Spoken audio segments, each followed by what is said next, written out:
Assalamu alaikum everyone. I just want to thank everyone for joining us on our 8th day on the series of lectures throughout Ramadan on the topic of reflections and lessons in the Holy Quran.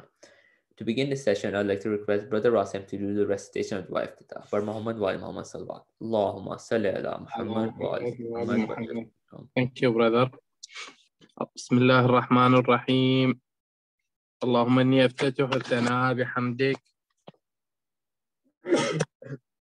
وأنت مسدد للصواب بمنك، وأيقنت أنك أنت أرحم الراحمين في موضع العفو والرحمة، وأشد المعاقبين في موضع النكال والنقمة، وأعظم المتجبرين في موضع الكبرياء والعظمة. اللهم أذنت لي في دعائك ومسألتك، فاسمعوا يا سميع مدحتي، وأجبوا يا رحيم دعوتي، وأقلوا يا غفور عثرتي. فكم يا إلهي من كربة قد فرجتها، وهموم قد كشفتها، وعثرة قد أقلتها، ورحمة قد نشرتها، وحلقة بلاء قد فككتها. الحمد لله الذي لم يتخذ صاحبة ولا ولدا، ولم يكن له شريك في الملك، ولم يكن له ولي من الذل، وكبره تكبيرا. الحمد لله بجميع محامده كلها، على جميع نعمه كلها. الحمد لله الذي لا شريك له في خلقه، ولا شبيه له في عظمته. الحمد لله الفاشي في الخلق أمره، وحمده الظاهر بالكرم مجده، الباسط بالجود يده، الذي لا تنقص خزائنه ولا تزيده كثرة العطاء إلا جودا وكرما، إنه هو العزيز الوهاب. اللهم إني أسألك قليلا من كثير، ما حاجة بي إليه عظيمة، وغناك عنه قديم، وهو عندي كثير، وهو عليك سهل يسير. اللهم إنا عفوك عن ذنبي، وتجاوزك عن خطيئتي، وصفحك عن ظلمي، وسترك على قبيح عملي، وحلمك عن كثير جرمي عندما كان من خطئي وعمدي.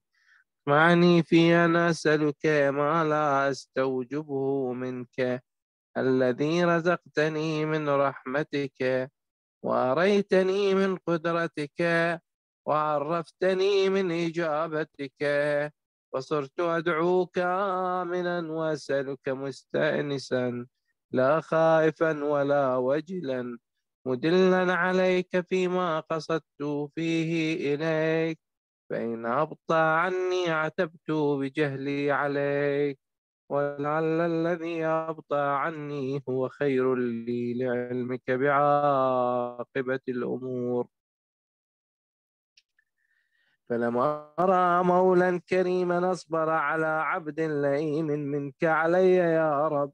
إنك تدعوني فأولي عنك، وتتحبب إلي فأتبغض إليك، وتتودد إلي فلا أقبل منك، كأن لي التطول عليك فلم يمنعك ذلك من الرحمة لي والإحسان إلي، والتفضل علي بجودك وكرمك. فارحم عبدك الجاهل، وجد علي بفضل إحسانك، إنك جواد كريم. الحمد لله مالك الملك، مجري الفلك، مسخر الرياح، خالق الأصباح، ديان الدين، رب العالمين. الحمد لله على حلمه بعد علمه، والحمد لله على عفوه بعد قدرته، والحمد لله على طول أناته في غضبه، وهو قادر على ما يريد. الحمد لله خالق الخلق، باسط الرزق، فالق الإصباح ذي الجلال والإكرام والفضل والإنعام الذي بعد فلا يرى وقرب فشهد النجوى تبارك وتعالى. الحمد لله الذي ليس له منازع يعادله ولا شبيه يشاكله ولا ظهير يعاضد. قهر بعزته الأعزاء وتواضع لعظمته العظماء فبلغ بقدرته ما يشاء. الحمد لله الذي يجيبني حين أناديه ويستر علي كل عورة وأنا أعصيه ويعظم النعمة علي فلا أجازيه. فكم من موهبة هنية قد أعطاني وعظيمة مخوفة قد كفاني وبهجة مونقة قد أراني وأثني عليه حامدا وأذكره مسبحا. الحمد لله الذي لا يهتك حجابه ولا يغلق بابه ولا يرد سائله ولا يخيب عامله. الحمد لله الذي يؤمن الخائفين وينجي الصالحين ويرفع المستضعفين ويضع المستكبرين ويهلك ملوكا ويستخلف آخرين. والحمد لله قاصم الجبارين مبير الظالمين مدرك الهاربين نكال الظالمين صريخ المستصرخين موضع حاجات الطالبين معتمد المؤمنين. الحمد لله الذي من خشيته ترعد السماء وسكانها وترجف الأرض وعمارها وتموج البحار ومن يسبح في غمراتها. الحمد لله الذي هدانا لهذا وما كنا لنهتدي لولا أن هدانا الله. الحمد لله الذي يخلق ولم يخلق ويرزق ولا يرزق ويطعم ولا يطعم ويميت الأحياء ويحيي الموتى وهو حي لا يموت بيده الخير وهو على كل شيء قدير. اللهم صل على محمد عبدك ورسولك وأمينك وصفيك وحبيبك وخيرتك من خلقك وحافظ سرك ومبلغ رسالاتك أفضل وأحسن أجمل وأكمل وأزكى وأنمى وأطيب وأطهر وأسنى وأكثر ما صليت وباركت وترحمت وتحننت وسلمت على أحد من عبادك وأنبيائك ورسلك وصفوتك وأهل الكرامة عليك من خلقك.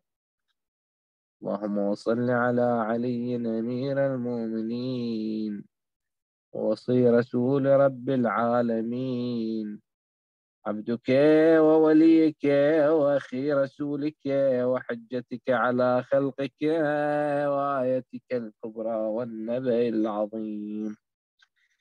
وصل على الصديقة الطاهرة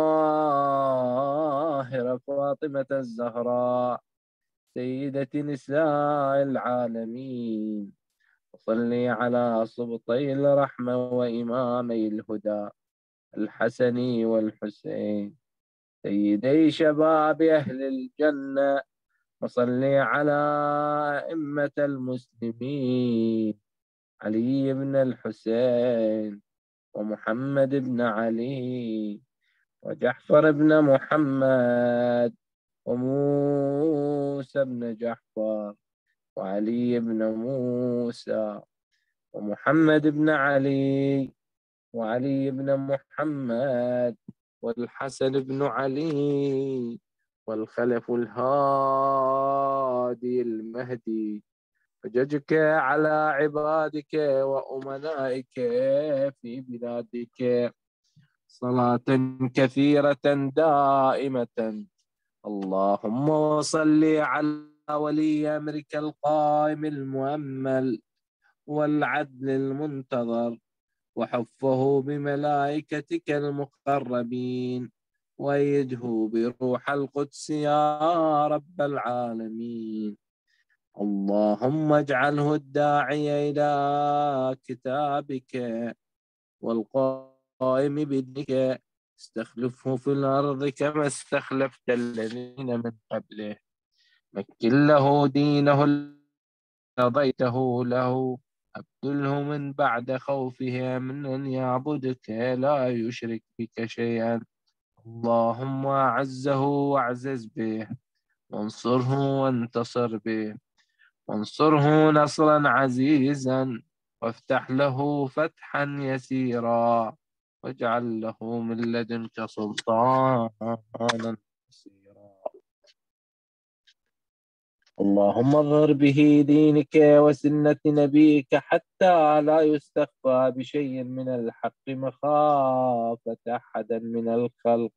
اللهم إنا نرغب إليك في دولة كريمة تعز بها الإسلام وأهله، وتذل بها النفاق وأهله، وتجعلنا فيها من الدعاة إلى طاعتك القادة إلى سبيلك، ترزقنا بها كرامة الدنيا والآخرة.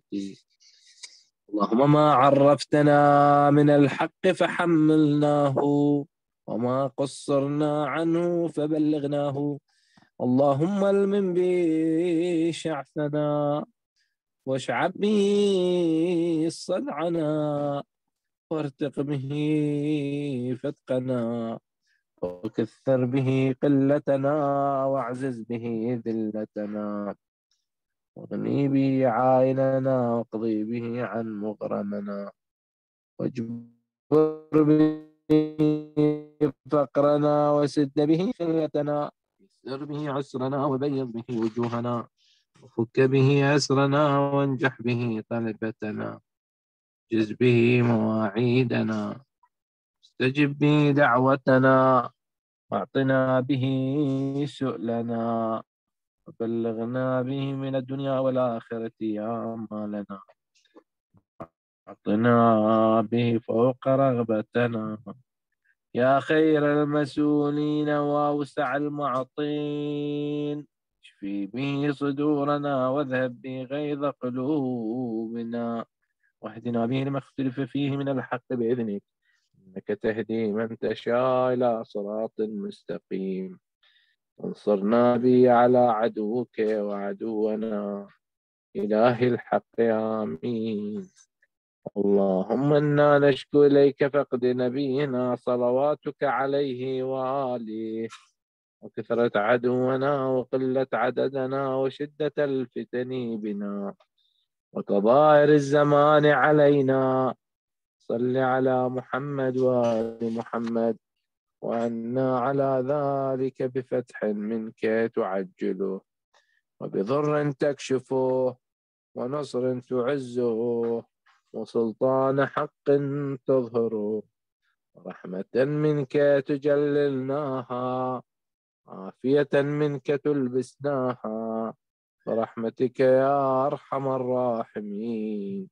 وصلى الله على محمد وآله الطيبين الطاهرين.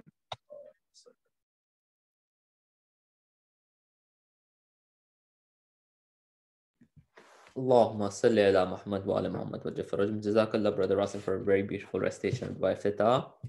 Now I'd like to request everyone to try Surah Fatiha once and Surah Ikhlas 3 times for the Marhumin and Marhumat of today's sponsor, Dr. Mikdad Lakhani. For Muhammad wa ala Muhammad sallallahu. Allahumma salli ala Muhammad wa ala Muhammad wa Jafaraj.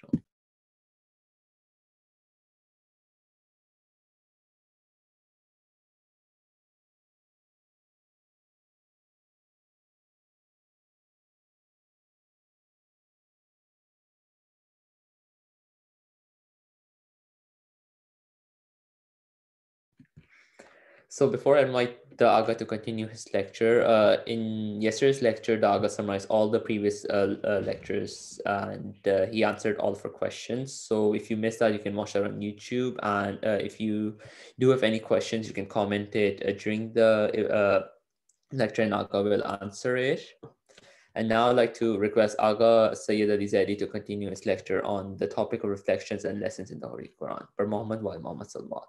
Allahumma salli ala Muhammad wa ala Muhammad wa ajil farajahum.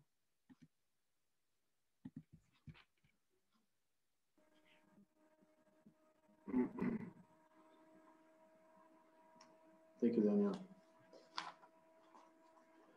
أعوذ بالله من الشيطان الرجيم بسم الله الرحمن الرحيم الحمد والثناء لله رب العالمين والصلاة والسلام على أشرف الأنبياء والمرسلين سيدنا ونبينا وحبيب قلوبنا وشفيع ذنوبنا وطبيب نفوسنا أبي القاسم المصطفى محمد اللهم صل على محمد وآل محمد ثم الصلاة والسلام على أهل بيته الطيبين الطاهرين المعصومين لا سيما سيدي ومولاي بقية الله في الأراضين روحي وأرواح العالمين له الفداء رب اشرح لي صدري ويسر لي أمري واحلل عقدة من لساني يفقهوا قولي.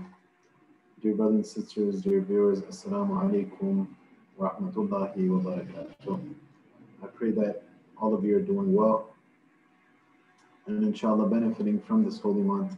May Allah inshallah accept all your efforts, all your du'as, all your ibadat, and everything that you have tried and put effort into during this holy month in an effort to inshallah move towards Allah subhanahu wa ta'ala. So we summarized our discussions yesterday, the first 6 discussions.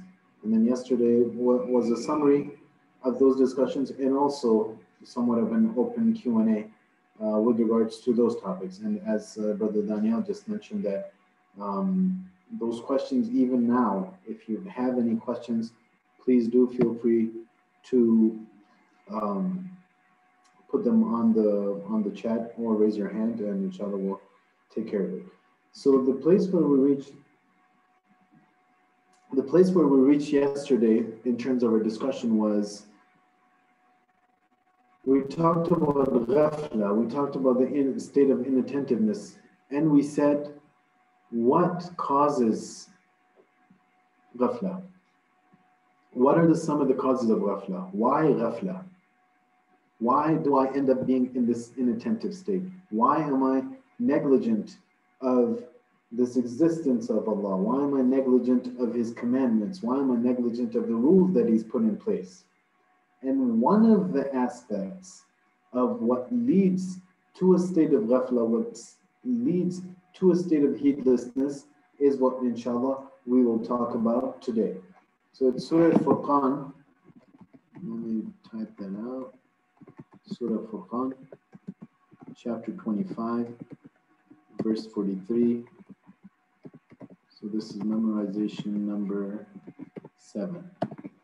So there, the youth who are working towards this, that I guess yesterday was a break as well, right? So that's one less verse to memorize.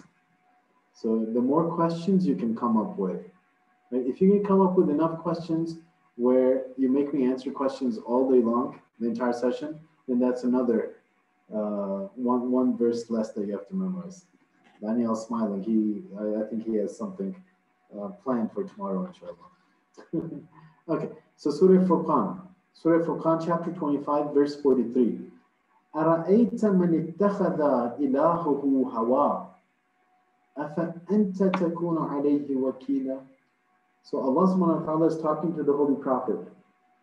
And He's saying, أَرَأَيْتَ, have you seen مَنِ اتَّخَذَ إِلَهَهُ هَوَاهُ? Have you seen the one who has taken, have you seen the one who's taken their Lord to be their own hawa, to be their own carnal desires? Have you seen the one who's taken their carnal desires to be their Lord? Have you seen that kind of a person, O Holy Prophet? أَفَأَنْتَ تَكُونَ عَلَيْهِ وَكِيلًا. Are you then going to take responsibility for them? Are you then going to be a representative for them? Are you then going to be a wakil for them? So basically, it's a rhetoric question over here that Allah subhanahu wa ta'ala is asking the Holy Prophet that no, O Prophet, you don't need to worry about these people who've taken their own carnal desires, their own hawa as their Lord. So you don't have to worry about them. Let them be. When we talk about hawa, which is hawa nafs, is sometimes it's called that. What I've right now translated as carnal desires, but just the way Allama Tabatabai explains it in his tafsir of Al-Mizan is basically he says that this hawa is the inclination of the soul towards the carnal desires. Okay, so the soul is don't stay put. So the soul is inclined towards the carnal desires, is inclined towards what in Arabic is called shahwa. Shahwa basically means anything that has to do with our physical needs, food, sleep, and any of those kind of things that are associated with our physical needs. Is the faculty that's associated with that is the shahwa. In a short sort of summary. So it's the inclination of the soul towards those things, towards those desires, without being balanced by the intellect. Remember we talked about this earlier as well, how there's a lot of information that keeps coming in. You're walking down, you can hear things, you can see things, you can feel things, you can taste things, and all this information is being pumped into you. But there needs to be the intellect. The intellect is the faculty that is able to sift through these things, is able to figure out and decide what is good and what is not. Excuse me. Based on what it's learned from the Islamic ideology, based on the principle that it's extracted from the Holy Quran. So that is the job of the intellect. So over here, Allah is saying basically that the inclination of the soul towards those desires without being balanced by the intellect. That the intellect doesn't play a role in this person's life. Just for reference, remember we had talked about this hadith as well, where Imam al-Sadiq والسلام, when he was asked, what is the aql? What is the intellect? And he says, Ma ubida biha rahman. It's the thing that is used to worship the Rahman. So if you have an intellect, a consequence based on Imam al-Sadiq's definition would be that you would be using it to worship the Rahman.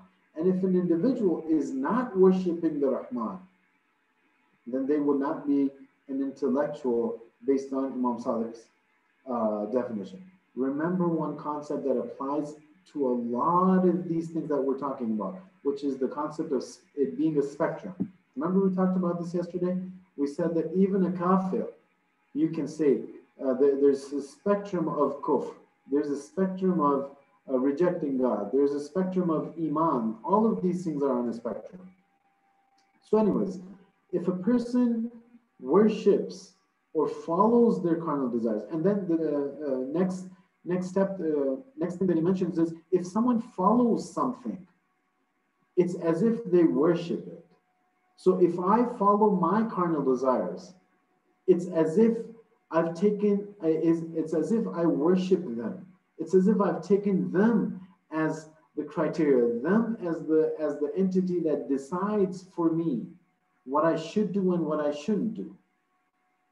Which in other words is what the Lord is. The Lord is the one who defines what my life should look like, is the one who defines the rules that I should have in life, is the one who defines that, hey, you're able to do this and you're not able to do this.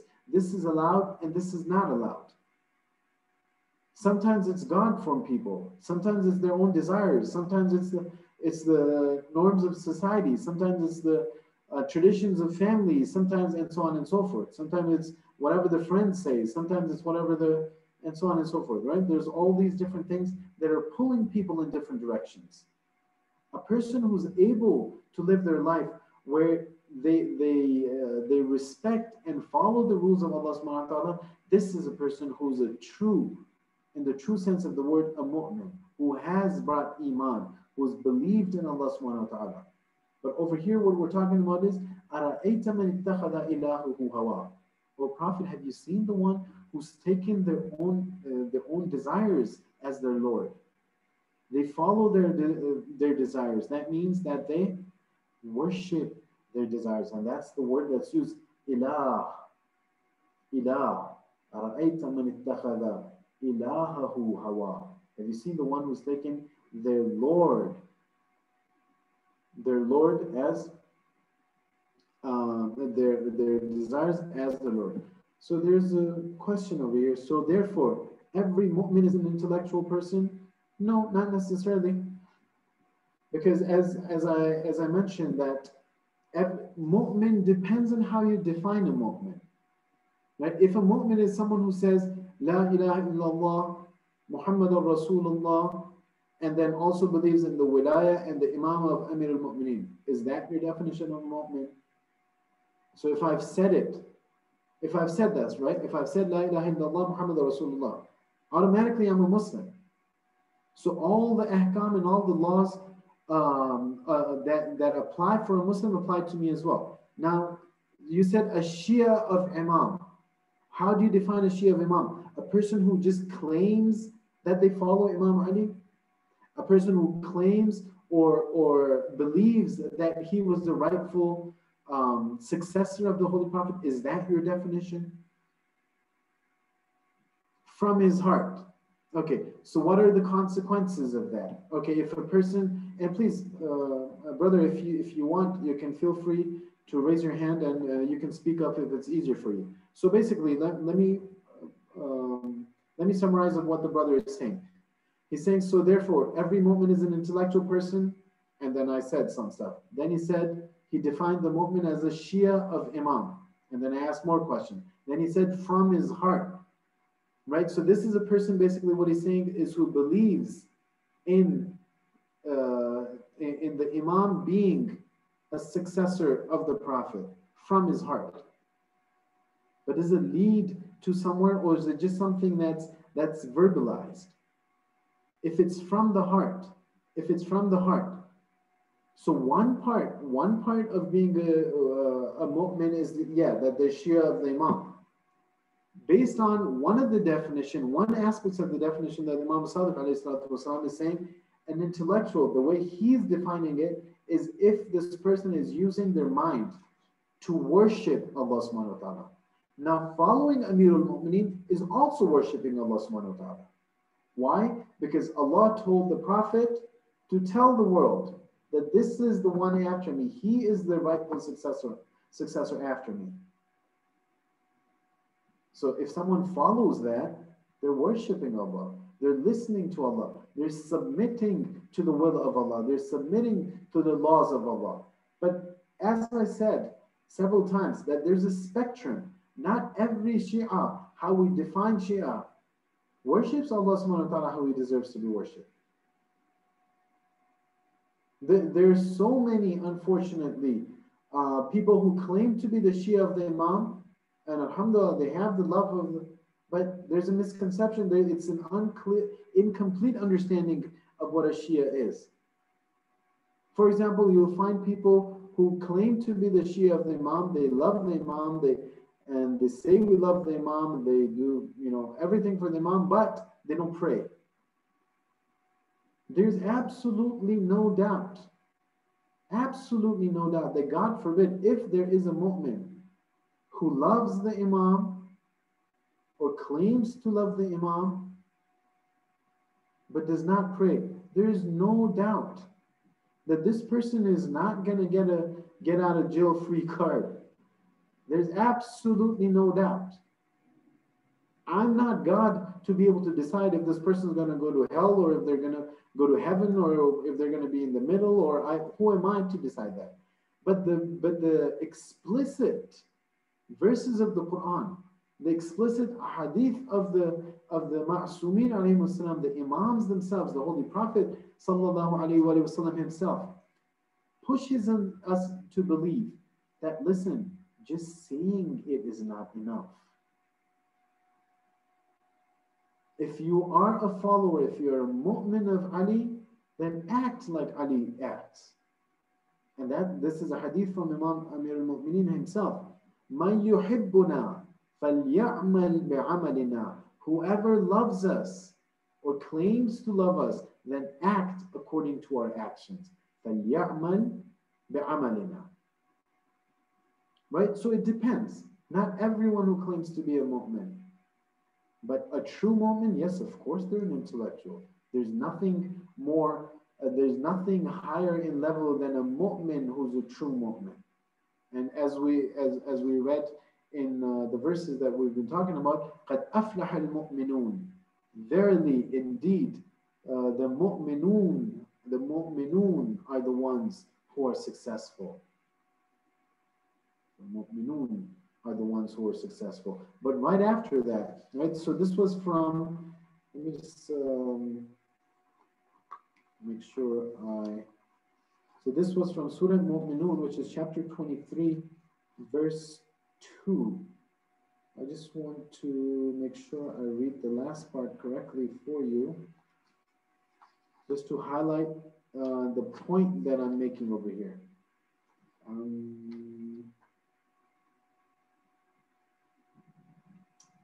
There we go. Okay, there it is. قَدْ أَفْلَحَ الْمُؤْمِنُونَ. Okay, verily, indeed, the mu'mineen will be successful. And then explains who the mu'mineen are. الَّذِينَ هُمْ فِي صَلَاتِهِمْ خَاشِعُونَ. If that's how you define the mu'min, who are the mu'mineen? The Quran is saying, the ones who are humble and have humility in their prayers.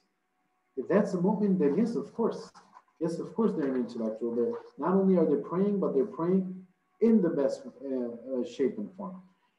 So going back to our discussion, أَفَأَرَأَيْتَ مَنِ اتَّخَذَ إِلَهَهُ هَوَى. Have you seen the one who's taken their own desire as their Lord?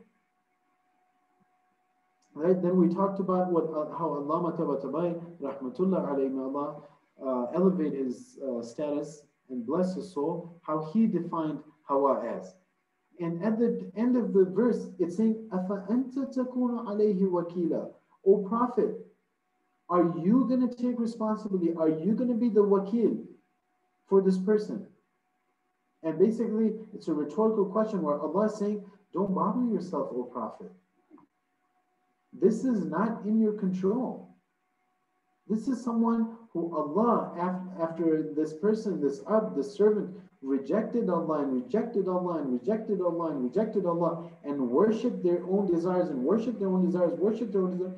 After a point, it's Allah subhanahu wa ta'ala who kind of lets them float away. Lets them float away. So, O Prophet, أَفَأَنْتَ تَكُونَ عَلَيْهِ وَكِيلًا. You don't need to worry about them. Let them slowly coast along the direction that they're going in. You don't have any control over this. And if you look at Surah Jathiyah, which is chapter 45, verse 23. Okay, before I move to this, I did type it out, but I didn't mention it. So the verse for memorization for today is أَرَأَيْتَ مَنِ اتَّخَذَ إِلَهَهُ هَوَى. Have you seen the one who's taken their own desires as their Lord? أَفَأَنْتَ تَكُونُ عَلَيْهِ وَكِيلًا. And so are you, O Prophet, it doesn't say Prophet explicitly, but so are you going to be their wakil? Are you going to be their representative? Are you going to try to help them out? And you can get the exact translation from your Quran. Surah Jathiyah, which is chapter 45, verse 23. Very similar verse. أَفَرَأَيْتَ مَنِ اتَّخَذَ إِلَهُهُ هَوَى. Have you seen the one who's taken their Lord as their desires as their Lord? And then this part is new. وَأَضَلَّهُ اللَّهُ عَلَىٰ عِلْمٍ. And Allah subhanahu wa ta'ala is the one who misguided them after they had ilm, after they had knowledge. So basically, and I'll explain what this means that Allah misguided them. So basically what I just talked about, that if a person rejects Allah and rejects Allah and rejects Allah and continuously rejects Allah and worships their own desires or worships shaitan or worships other things, what Allah subhanahu wa ta'ala does is slowly, and this verse says ala ilmin. So what Allah does is slowly, instead of being there for people with his mercy over every single one of us and guiding us through his mercy, what he does is he slowly retracts his mercy. You know, his hands over us, his mercies over us, slowly retracts it. So it's not like he tells you, hey, go left, whereas you're supposed to go right. That's not what it means that Allah subhanahu wa ta'ala misguides you. He said, oh, go down this highway, whereas you're supposed to go down the other highway. That's not what it means that Allah subhanahu wa ta'ala misguides you or misguides an individual. What it means is He is there, every one of us who is, alhamdulillah, moving in the right direction. It's with the mercy of Allah, it's with the guidance of Allah. But if Allah pulls that off, pulls that away, retracts that mercy, the person automatically gets misguided. So this is what it means. وَأَضَلَّهُ اللَّهُ عَلَىٰ عِلْمٍ. Because they knew, they had knowledge of who they're supposed to worship, but they didn't worship Him. They rather worship their own desires. And this is extremely important for the mu'mineen, for the people who not only have the knowledge of Allah, but then they were given the Holy Prophet. Not only the Holy Prophet, they were given the Quran. Not only the Quran, they were given Amir al-Mu'mineen. Not Amir al-Mu'mineen, they were given Sayyidah Zahra. Not Sayyidah Zahra, Imam Hassan, Hussein, Imam Sajjad, alayhim as-salam jami'an. May Allah send His blessings and salawat on all of them.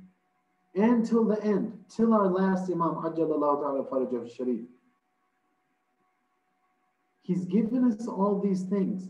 After that, if a mu'min walks away from Allah, turns their back towards Allah, this is where Allah is saying, وَأَضَلَّهُ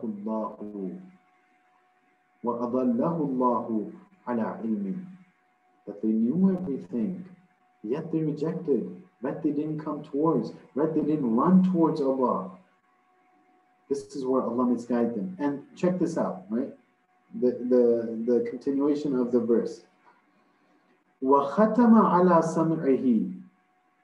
Over there in yesterday's or the day before's verse, we said, وَلَقَدْ ذَرَأْنَا لِجَهَنَّمَ كَثِيرًا مِنَ الْجِنِّ وَالْإِنسِ لَهُمْ قُلُوبٌ لَا يَفْقَهُونَ بِهَا وَلَهُمْ أَعْيُنٌ لَا. So they have hearts, they have minds, but they don't think with it. They have eyes, but they don't see with it. They have ears, but they don't hear with it. They don't listen with it. Over here, look at what he says. وَخَتَمَ عَلَى سَمْعِهِ وَقَلْبِهِ. That Allah subhanahu wa ta'ala is the one who blocks and who stands and who locks their hearing and their faculty of being able to think.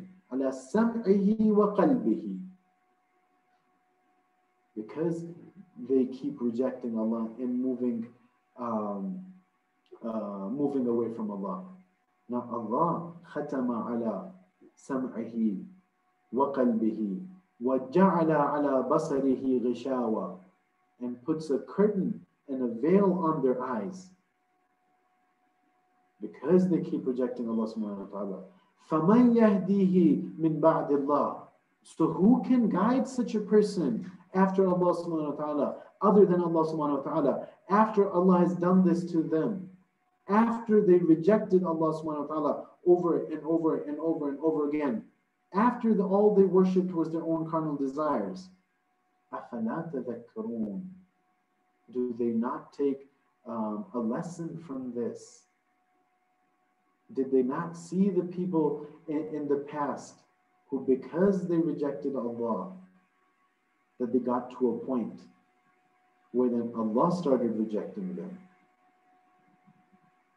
Have we not read about the ahadith that say that don't take any sin as small, because it is the small sin that gives you the audacity to be able to commit that larger sin, commit that greater sin. And it's the greater sin that gives you the audacity to continue with that greater sin. And in that continuation of that greater sin gives you the audacity to turn your back towards Allah, and so on and so forth.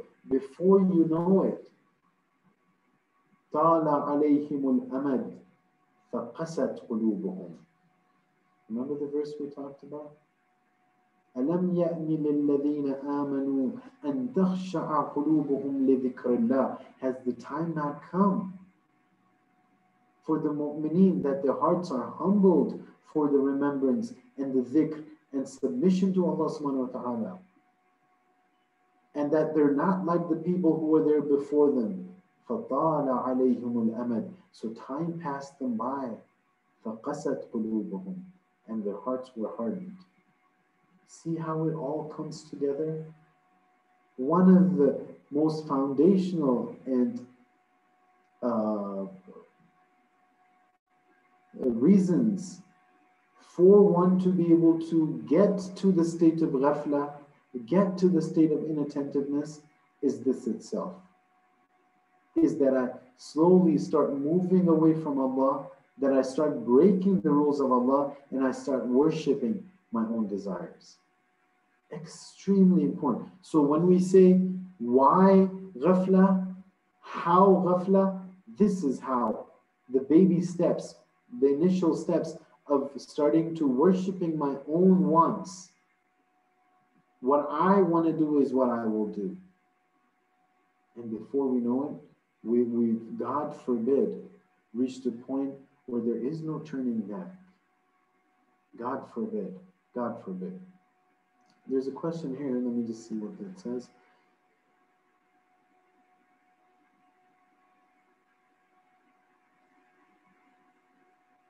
Okay. Sure. So it's not. If you don't mind, brother, I'm gonna wait till this question to answer this question towards the end, if you don't mind, because as you mentioned yourself, it's a little off topic. Amir al-Mu'minin alayhi salatu wassalam. Right. So we've talked about two of the verses. Amir al-Mu'minin alayhi salatu wassalam. What does he say? Innama akhafu alaykum. That the only thing that I'm worried about for you people, that I'm scared about for you people, ithnatayn. Two things that I'm really worried about, that I'm scared for you. Ittaba'ul hawa wa tulul amal. One of them is that you will start following your own desires. And as the verse says, that you will start, after following, it's as if you're worshipping your own desires. It's as if you've taken your desires to be your Lord. And when he's saying two things I'm worried about. One of them is ittiba'ul hawa, that you'll follow your own desires. And the second one is tul al-amal. We'll talk about that another day, so I don't want to focus on that. وَأَمَّا اتَّبَاعُ الْهَوَى فَإِنَّهُ يَصُدُّ عَنِ الْحَقِّ. As far as the ittiba'ul hawa, as far as following your own carnal desires is concerned, one thing that it does, يَصُدُّ عَنِ الْحَقِّ, that it will misguide you. It will take you away from the truth. It will become a barrier between you and the truth. And the truth over here is not necessarily, being a good kid and never lying. No, truth in the context of the Quran and in the context of the Hadith is sometimes much larger than that. Whereas Allah subhanahu wa ta'ala is the ultimate truth. Allah subhanahu wa ta'ala is the ultimate reality. Everything else gets its existence, gets its reality through Allah subhanahu wa ta'ala. So if you look at it, in reality, that Allah subhanahu wa ta'ala is the only thing that's worthy of being called the reality, is the only thing worthy of being called the truth, is worthy, the only thing worthy of existing, is the only thing that is independent, is the only thing that is worthy of being the goal in life, is the only thing that's worthy of being the purpose in life. So over here, it's saying that one of the things that you worshiping your own desires will do is that it'll become a barrier for you to be able to get to the haqq. It's because you always want to do what you want to do that when it comes to it, you will not be able to stand up for the truth.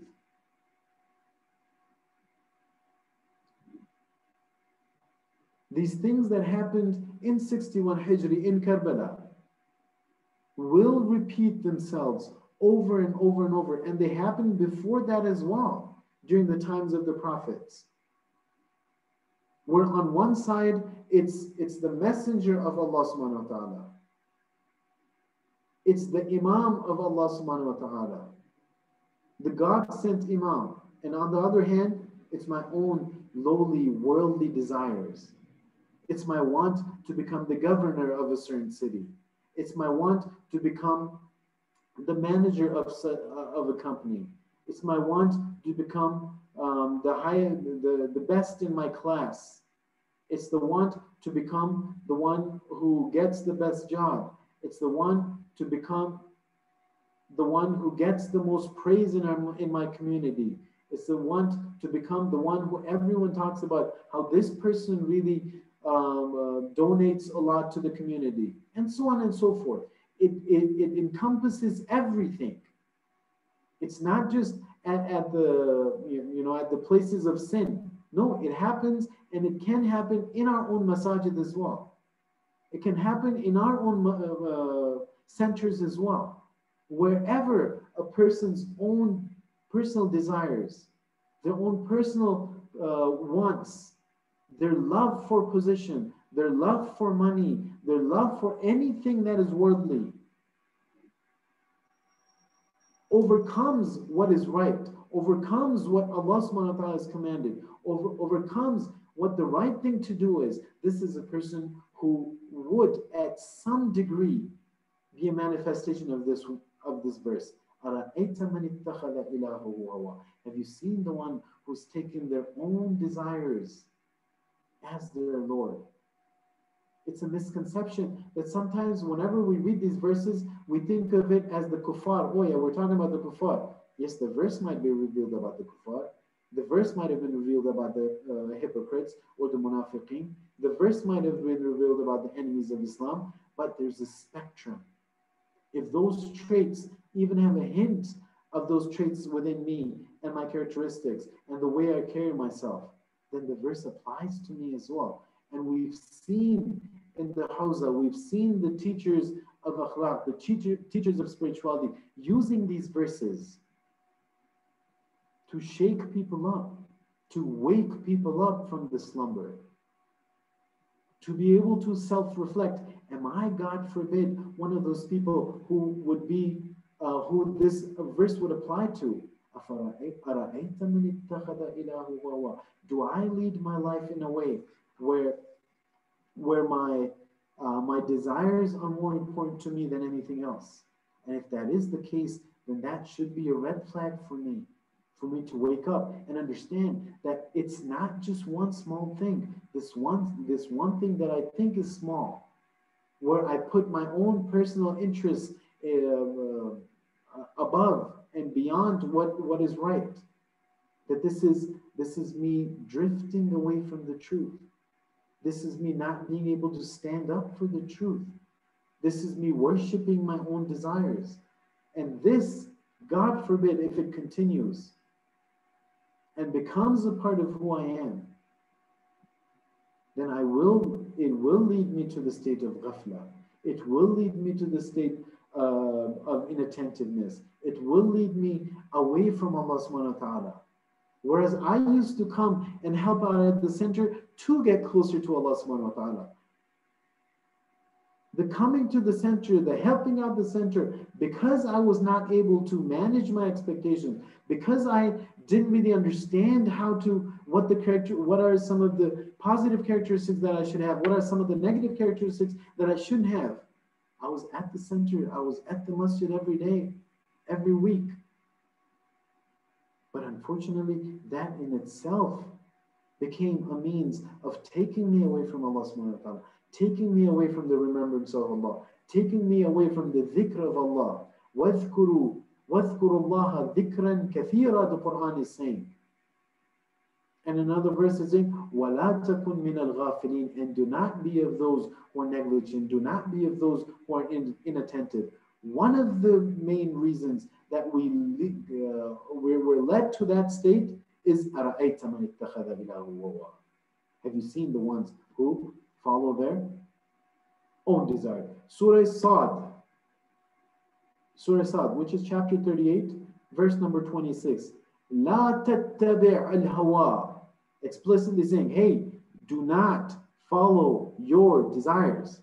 Do not follow your hawa nafs. Do not follow your own personal interests. لا تتبع الهوى. Why, O Quran? Why should I not do that? فَيُضِلُّكَ عَنْ سَبِيلِ اللَّهِ, because it will misguide you. It will take you off the path of Allah subhanahu wa ta'ala, which is why you were created. Everything that was given to you was so you can get closer to Allah subhanahu wa ta'ala.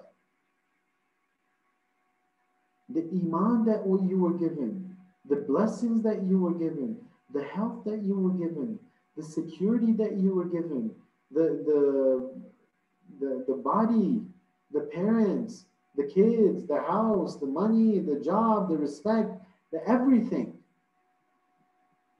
The reason that you were given this is to get close to Allah subhanahu wa ta'ala. You were given these blessings so you can use these blessings to get close to Allah subhanahu wa ta'ala. But over here in Surah Sad, which is chapter 38, verse 26, the Quran is saying, لا تتبع الهوى. Don't follow your hawa. Don't follow your carnal desires. فَيُضِلُّكَ عَنْ سَبِيلِ اللَّهِ. Because this will definitely misguide you. It will take you off the path that leads to Allah subhanahu wa ta'ala. So during the day, I'm saying, اهدنا الصراط المستقيم, اهدنا الصراط المستقيم. 10 times a day I'm saying that. But that's just during my salat. Outside of my salat, I follow my own desires. And then I'm confused. I wonder why I never get closer to Allah. I wonder why I never feel connected to Allah. I wonder why I feel like even after 10, 20, 30, 40, 60, 80 years of praying, I feel like my salat hasn't reached a point where inna salata tanha anil fahsha'i wal munkar. Because I'm doing two contradictory things in my life. Yes, I'm praying ihdina sirat al-mustaqim, but I'm not praying it with the understanding of Islam that I need to have. When I say that, I barely even remember the meaning of what I'm saying. Forget actually concentrating on what I'm saying. Forget actually having contemplated the Quran. Forget actually having contemplated this verse, what it means, how it applies to me. So on the one side is that. So the dua that I'm making, which is an important aspect, begging Allah subhanahu wa ta'ala to guide me, is important. Extremely important. Extremely important. But when I make that dua, I'm just reading the dua. I'm just regurgitating the dua. I'm just reciting the dua. I'm just saying, Ihdina sirat al-mustaqim. Sirat al-ladhina an'amta alayhim ghayril maghdubi alayhim. Right? Daniel knows what I'm talking about. He's smiling. What? Even Allah's like, wait, what did you just say? I didn't understand. Is this the Quran that I sent down? Is that what you're reciting? Because I can't tell. Right, so on one side, where the positive thing that I'm doing, which is making the dua, it's very hollow. It doesn't have a soul to it. But on the other side, the thing that I'm doing negative, I do it very nicely. I worship my desires very nicely. Even at the center, a place of worship sometimes, I'm able to do it in a way where even my serving the community, my serving the deen, my serving the Islam has hints of me worshiping my own desires. And it's saying, فَيُضِلُّكَ عَنْ سَبِيلِ اللَّهِ. Don't have any doubt about this. Don't have any doubt about this. that if you worship your desires, you will fall off the path. The famous hadith from the Holy Prophet ﷺ, where he says, "A'da aduwik," the most severe of your enemies, nafsuka allati bayna jambayk. It's your nafs. It's your nafs. It's your nafs. The one that's between your two sides, meaning the one that's within you, the one that's with you, that nafs. A'da aduwik, the worst of your enemies. The worst of your enemies. And as a lot of scholars explain, that it is this enemy that if I'm able to start working against this enemy, which is within me, and then inshallah we'll talk about it in the upcoming nights as well, the other enemy of mine, which is shaitan, I need to overcome these, or at least start engaging with these enemies, start planning of how I'm going to be able to handle these enemies. After that, will I be worthy enough to be able to go face the other enemies as well? I'll be more prepared to be able to go face the other enemies as well. I'll be a worthy part of the team, if you will. But if I've lost the battle before it starts, a'da aduwik. If I'm a person who cannot control my desires, if I'm a person who my desires have complete control over me, how will I be worthy to be able to help my imam? Because whatever the imam tells me to do, it's not going to be an on-off switch, right? So right now it's off, I do whatever I want. Oh, the imam just came. Oh, mashallah. Okay, let me turn it on. Now I'm going to start being a good person. It's not going to work like that, brothers and sisters. So for me to be able to be a worthy follower, be a worthy soldier of my imam, I need to start working from within. And then yes, also at starting from the personal level, then at the family level, then at the community level, then at the society level, I have responsibilities across the board. I have responsibilities that are personal responsibilities. I have responsibilities that are social responsibilities. Responsibilities that are associated with the society. I have those responsibilities. But أَعْدَ عَدُوِّكَ نَفْسُكَ الَّتِي بَيْنَ جَنْبَيْكَ. That the worst of your enemies, so make sure you don't fall in the trap of that enemy. And I'll inshallah end with this hadith from Imam as-Sadiq alayhi salatu wasalam, where he says, احذروا أهواءكم.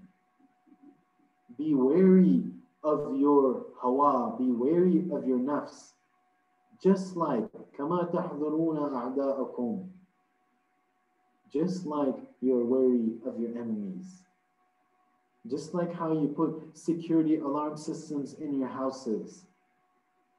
Just like how you put that security alarms on your cars to protect yourself, to protect your family. There's some planning involved in there.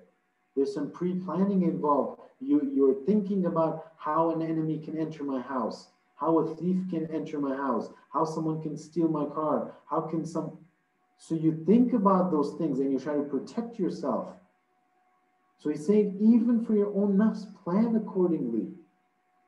فَلَيْسَ شَيْءٍ أَعْدَى لِلرِّجَالِ مِنِ اتَّبَعْ أَهْوَائِهِمْ. Because there's nothing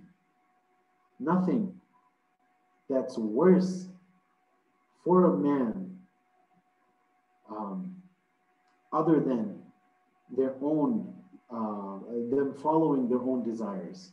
So it's repeated over and over in our traditions. It's repeated over and over in the Quran. And this is something that's absolutely essential for us to be able to reach a state where we're not in a state of ghafla. So this comes in various faces, various forms and shapes and forms in our lives. Sometimes It's a thing between my worldly achievements and Islam. Right? If I don't act in this way, if I don't go to these meetings with my boss, if I don't go to these meetings with my business partners, if I don't hang out with these friends of mine, I won't be successful. People will think I'm a loser.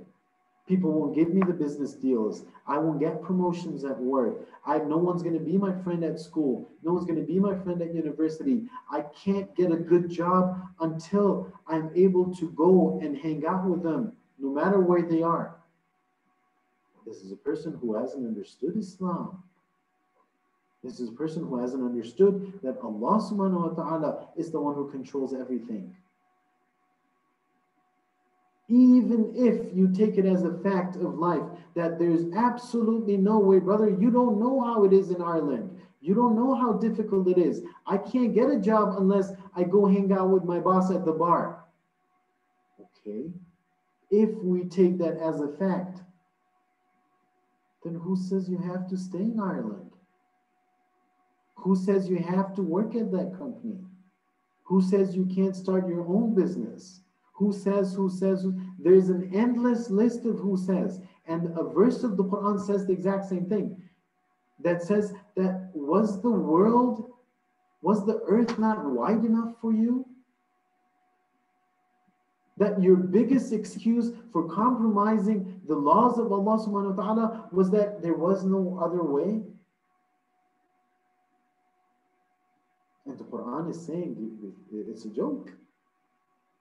Don't come on the day of judgment and tell me that I had no choice. So it applies in every aspect of our life. It applies in our relationship with our parents. It applies in the relationship of a husband and a wife and a husband. It applies in the relationship of a sibling with another sibling. Applies in the relationship of a friend with a family friend. Applies in the relationship of a co-worker with a co-worker, a neighbor with a neighbor. Every aspect of life has these challenges. And wherever I'm not able to humble myself for the truth, I'm not able to humble myself to follow the rules of Allah subhanahu wa ta'ala, where my pride gets the best of me, where my want to always be right gets the best of me. These are signs, these are red flags, dear brothers and sisters, of me being a person who this verse applies to. أَرَأَيْتَ مَنِ اتَّخَذَ إِلَهَهُ هَوَاهُ. It's not just that if I'm worshiping someone other than Allah subhanahu wa ta'ala that this will apply to me. No, it's a spectrum. It's a spectrum. It's a spectrum. So we ask Allah subhanahu wa ta'ala, for the sake of these blessed nights, give us the.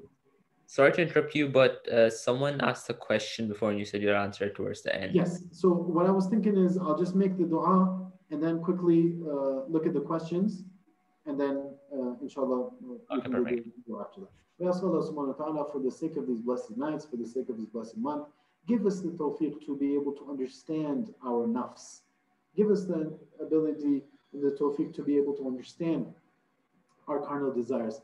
Give us the tawfiq and ability to be able to control ourselves and our carnal desires. We ask Allah subhanahu wa ta'ala, for the sake of these blessed nights, forgive us our sins, the sins of our parents, the sins of all the mu'mineen, especially the sins of the marhumin, of the people who contributed or sponsored the program for tonight. We ask Allah subhanahu wa ta'ala to hasten the reappearance of our Imam and include us amongst his sincere followers. Inshallah, inshallah. So there's two questions here. So the first question was about, where'd it go? Okay. Could you quickly differentiate between ubudiyya and rububiyya and their connection towards namaz? I was confused on this. Okay. Rububiyya basically means lordship. Okay, it means lordship. Means Allah is the boss, not the creator aspect of him. He is the creator, but not the creator aspect. Rububiyya means he's the Lord. He's the Lord of the world. He runs the show. He's the man. Okay, he decides what goes on. He's the Lord. He's so lordship, if you will.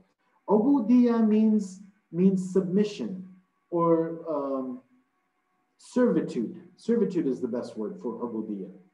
So one is talking about Allah subhanahu wa ta'ala, the other is talking about the servant. And the question was, and their connection towards salat.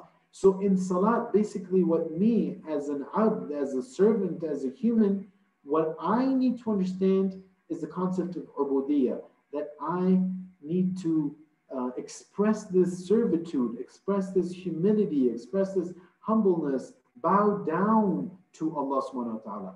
One of the reasons why I bow down to him is because he has the rububiyyah. He has the lordship. Another aspect is he has the uluhiyyah. He's the one worthy of worship. He's the ilah. Another aspect is because he's the khaliq. Another aspect is he's the creator. Another aspect is because he's the maliki yawmiddin. He's the master of the day of judgment. And a lot of these can also be bundled under rububiyyah. I hope that answers your question. Okay, next question. Salam wa alaikum assalam wa rahmatullah. There's a hadith saying, like, if your namaz isn't accepted by Allah, all your good deeds will be wiped. So if our namaz isn't accepted, but we don't know about it, will our deeds still be wiped? Or if we read, for example, Zohar correct and Maghrib incorrect, what will happen? How will it be balanced out? So it doesn't really mean balanced out in that sense. See, there's aspects of actions being accepted. One is at a fiqh level, which is the jurisprudential level. Okay, if you pray salat with the correct ahkam, even if you were thinking about video games, even if you're thinking about TV, even if you're thinking about iftar, even if you're thinking about whatever you were thinking about, and you pray, that prayer is accepted as a salat. Okay, accepted. Have I done my duty, O Allah, towards you? The answer is yes. Now, when we talk about the deeper levels of salat, right, that's something different. So that's one point. The other point is with regards to this hadith. I think one of the aspects that it's trying to highlight is the central role of the salat, meaning that if someone it doesn't give salat importance, meaning they're not giving that importance to Allah subhanahu wa ta'ala, meaning that their understanding of Allah is weak, meaning that they don't really submit to Allah subhanahu wa ta'ala, meaning that their ubudiyah, their servitude is weak towards Allah subhanahu wa ta'ala. So if that is the case, so if my salat is weak, or as the hadith says, is not accepted, then how can, for example, me giving 20 euros to the center, what is that going to be worth? How much is that going to be worth? You know, because the intention that I give the money with, the understanding that I have of religion, the understanding that I have of Allah, the understanding that I have of the entire system, if I had a good understanding, then I would be praying, and I'd be praying a good salat. If it's not there, then even me doing other actions, such as donating in the way of Allah, they'll be accepted, but they won't be worth more than what my understanding of the entire system is. So I think that is one of the points that the hadith tries to highlight. It's not like our bank account, right? It's like, okay, I did 3 good things, and I prayed 5 times. 2 of them, Fajr, wipe it out because I was sleepy. Isha, wipe it out because I had to run, go watch TV. So, okay, I'm still left with Dhuhr, Asr, and Maghrib. I did 3 good things, 3 bad things and 3 good things. It's balanced out. Okay, I'm at 0. It's not that bad. I'm at 0. No, it doesn't work like that. What's the most important thing is that deep understanding of Allah. The deeper the understanding, the deeper the appreciation of Allah subhanahu wa ta'ala, the better it will reflect in our actions.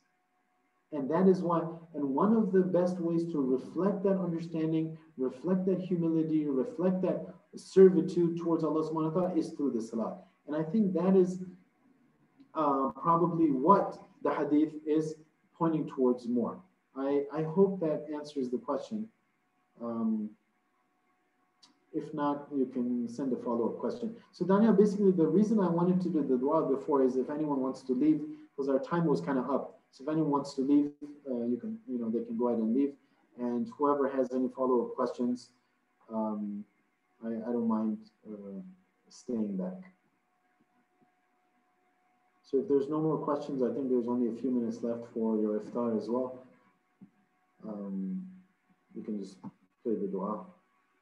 Inshallah, may Allah accept everyone's fasting from them in the best way, inshallah, where it's truly worth what a fast is supposed to be worth, inshallah. It's all a spectrum. Daniel, it's all a spectrum.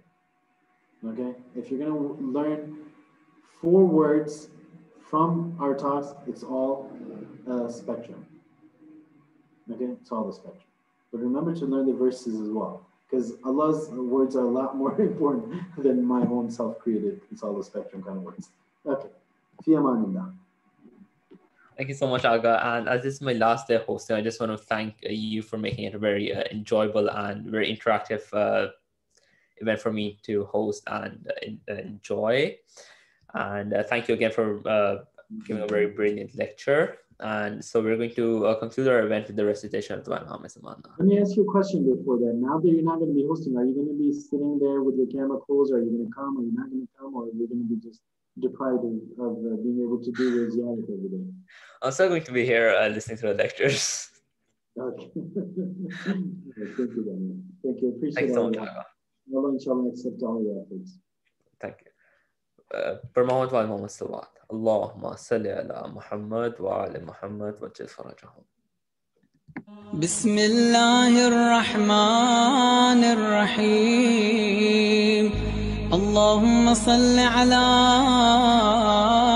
محمد وآل محمد اللهم كن لوليك حجة ابن الحسن صلواتك عليه وعلى آبائه في هذه الساعة وفي كل ساعة وليا وحافظا وقائدا وناصرا ودليلا وعينا حتى تسكنه أرضك طوعا وتمتعه فيها طويلا برحمتك يا أرحم الراحمين وصلى الله على محمد وآله الطاهرين.